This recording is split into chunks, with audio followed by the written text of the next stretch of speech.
সুপ্রিয় সুধী, আসসালামু আলাইকুম।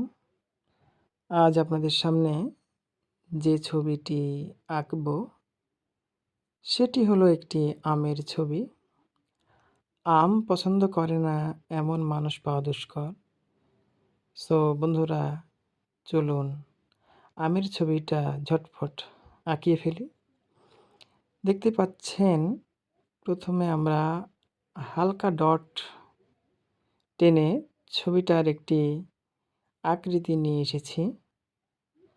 তারপর সেই ডট রেখার উপরে আমরা ভরাট রেখা দিয়ে আমটির পূর্ণতা দিয়েছি। তারপর একটি আমরা আমের পাতা আঁকিয়েছি, যাতে আমটির সম্পূর্ণ পরিপূর্ণতা আপনাদের সামনে ফুটে ওঠে। সো বন্ধুরা, আজকে এ পর্যন্তই। আমার পেজটিতে লাইক, কমেন্ট, ফলো দিয়ে অবশ্যই আমাকে সাপোর্ট করবেন। আজকে এ পর্যন্তই। সামনের দিনে আমরা অন্য কোনো ছবির অঙ্কন নিয়ে হাজির হব আপনাদের সামনে। সে পর্যন্ত আমি শাহাবুদ্দিন আহমেদ বিদায় নিলাম।